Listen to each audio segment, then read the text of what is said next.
Et Daniel, sans surprise, ce matin encore, c'est la réforme judiciaire de Yariv Levin qui fait la manchette des quotidiens israéliens.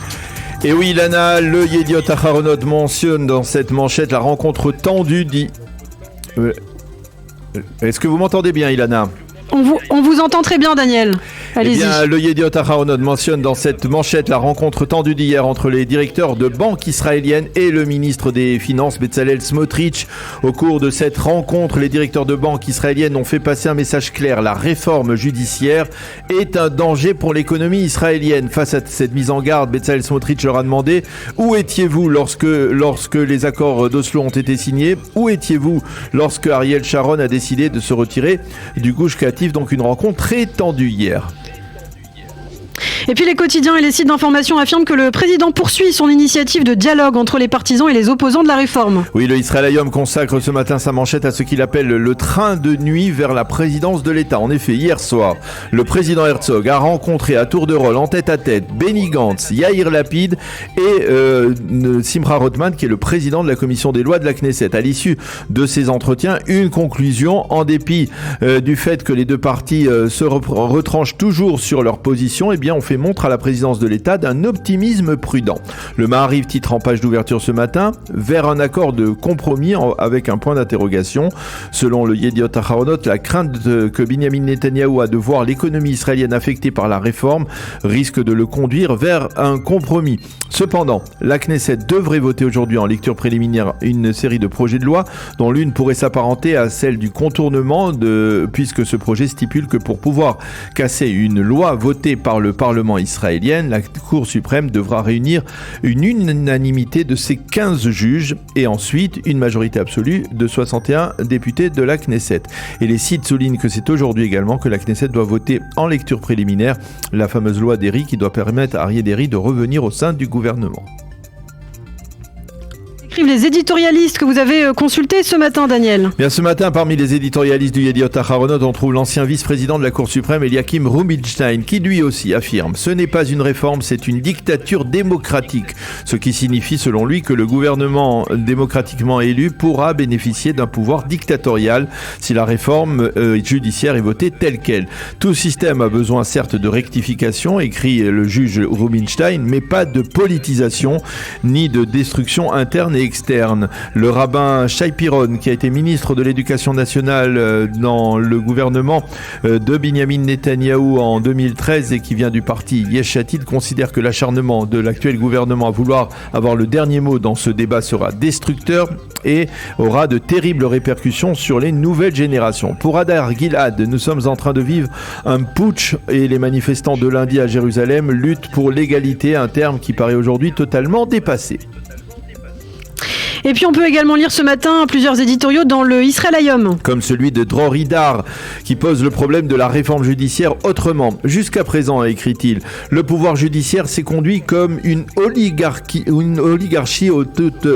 toute puissante au sein des trois pouvoirs. Preuve en est, il n'existe aucun frein au pouvoir des juges.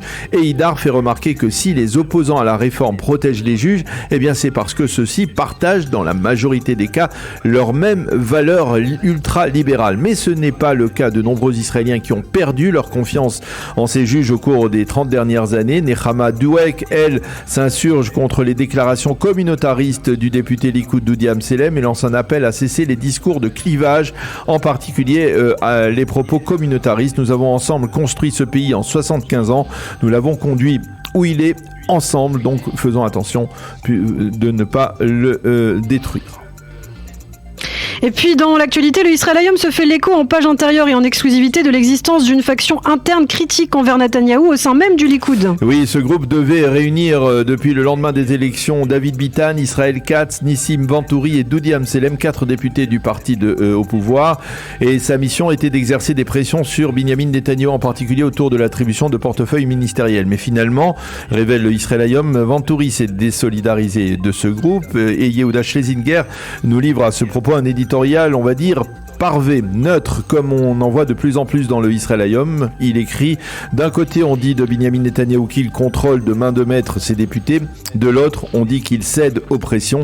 Où est la vérité? Probablement au milieu, écrit Yehuda Schlesinger. Et en marge de Israël Hayom interview longuement ce matin avec Victor Lieberman, qui explique qu'il est pour une réforme judiciaire, mais pas de la manière avec laquelle celle-ci est en train de se développer. Pour lui, pas de dialogue avec Levin et Simcha Rothman tant que la procédure ne sera pas gelée. Daniel, le site N12 consacre ce matin par ailleurs sa page d'ouverture aux déclarations intempestives et répétées du ministre Itamar Ben-Gvir. Le site N12 revient en effet sur la situation sécuritaire après les attentats d'avant-hier à Jérusalem. Il a été décidé de déployer plusieurs bataillons de gardes-frontières et de protéger les stations de bus à l'aide de plots. En perspective du Ramadan, la police va procéder à des arrestations préventives de Palestiniens, mais le site N12 mentionne en particulier les deux mesures répressives décidées par le ministre de la Sécurité nationale à la suite des attentats. D'abord, l'arrêt de la confection de pitotes dans les prisons pour les détenus palestiniens et la dernière de Itamar Ben-Gvir, la réduction de la durée de la douche pour ces détenus à 4 minutes à peine. Et hier, la chaîne 12 a interrogé un ancien patron de l'administration pénitentiaire israélienne qui a reconnu que les détenus terroristes palestiniens faisaient un malin plaisir à faire couler l'eau indéfiniment dans les douches avec l'intention de dépenser les ressources vitales de l'État d'Israël. Et puis enfin, nous terminons cette revue de la presse par un titre émouvant que nous propose le Yediot en première page après la mort du garde-frontière Assil Sawayed. Oui, Assil Sawayed, c'est ce garde-frontière de 22 ans qui a été tué avant-hier soir au poste de passage de Chouafat au nord-est de Jérusalem par un jeune terroriste de 13 ans. Ce matin, le Yediot Aharonon nous livre le témoignage émouvant de la mère de Noah Lazar, cette jeune garde-frontière, elle aussi, tuée il y a de cela plusieurs mois au même poste de passage de Chouafat. Elle raconte avoir découvert hier que Assil et Noah se connaissaient bien. Assil aimait beaucoup Noah et l'avait protégé durant son service militaire. Elle a affirmé que la famille Lazar n'avait pas encore assimilé la disparition de Noah et que voici qu'un nouvel attentat meurtrier se produisait au même endroit. Fin de citation.